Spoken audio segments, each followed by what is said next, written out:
flooding, central government working alongside local government, in particular Whakatane District Council. We've already put into play enhanced taskforce green. Up to $500,000 has been made available. The normal emergency grants that are paid out to people in a disaster. That total, I understand, is just over $700,000. And now as we get into the major recovery, we're looking at how we can house in a temporary fashion those people whose homes have been damaged so much that they can't live in them, but they're able to have repairs done. Winter's coming, it's getting colder, although we all live in the best, warmest part of New Zealand. I can vouch for it, having come from Hokitika yesterday, which was pretty darn cold, I have to say. So it's a great pleasure for me to have my colleague, the Honourable Dr. to make an announcement about the ongoing partnership now for temporary housing accommodation. Thanks, I acknowledge Tony and Kelsey, and very pleased to announce today that we're going to be establishing a temporary accommodation village on this site to support the recovery of that community. I want to acknowledge the Council for the partnership with us in this initiative. We're looking at a total of up to 30 temporary homes that are going to be both located on this holiday park run by the Council, as well as the location of those temporary buildings in Edgecombe where it is practical on the actual site of the person's homes while the repairs are being done.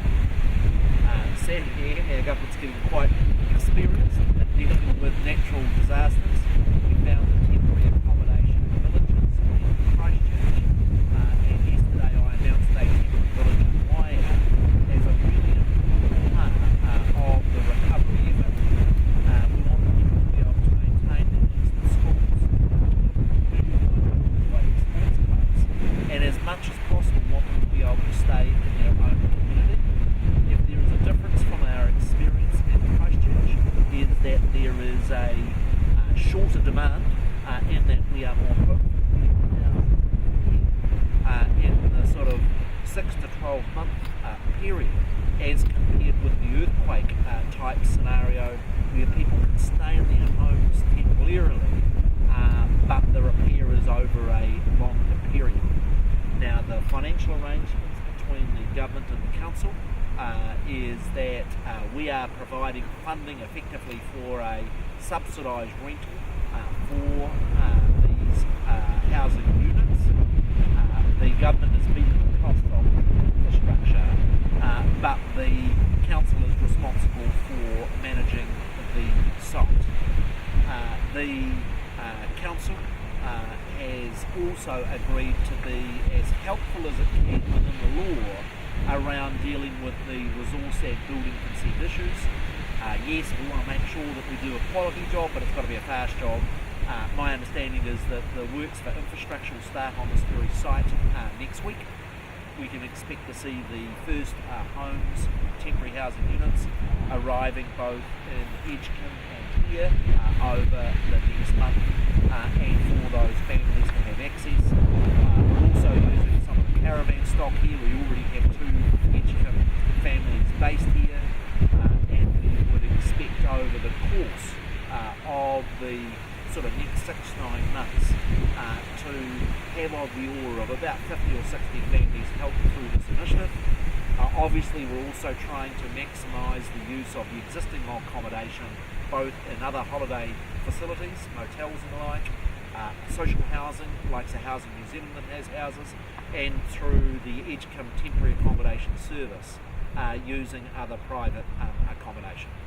Again, just want to emphasise how important the partnership has been with Whakatane Council for the leadership that they've provided in getting us to this point, and really looking forward to actually seeing these families have access to these homes.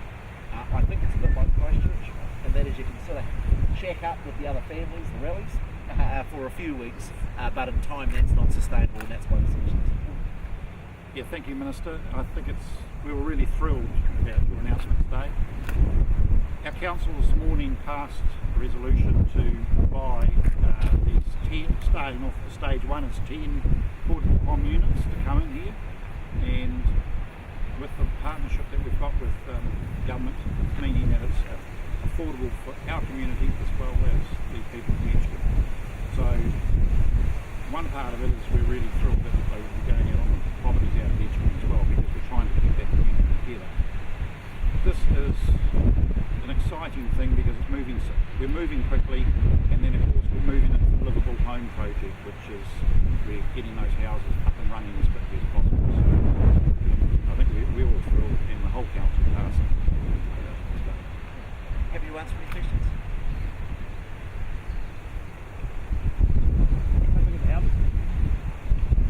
Are 2-bedroom units, so they're reasonable size.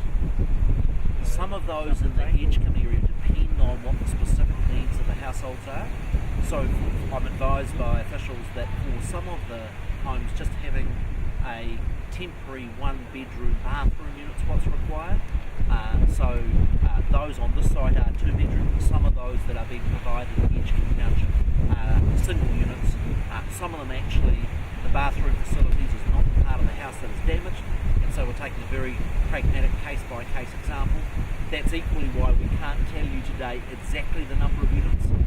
It's expected to be of the order of 30, but it's a matter of assessing site by site as to can you get the services in to be able to connect a temporary housing on the site. Can the contractors actually get physically the temporary home into the site? And so we expect of those order of numbers, but it will be very much, particularly in the Edgecombe, site by site, as to the size of the unit and the final number that will be used for this program. How's the selection process? The Ministry established the Edgecombe Temporary Accommodation Service, of which we have asked affected families to register. Our first preference is to locate those people in the existing accommodation that's available, that is both the state housing and some of the other housing that we've been able to access through the local housing market. Now, that is not a workable solution, and relative to the fix-up program on the house is where this program fits in. So we've got about 90 that are registered with that service. Not all of them will need the caravan or the temporary accommodation here. It's just adding to the options that we have through that service to make sure that we meet the needs of all of those that have been caught up in the disaster.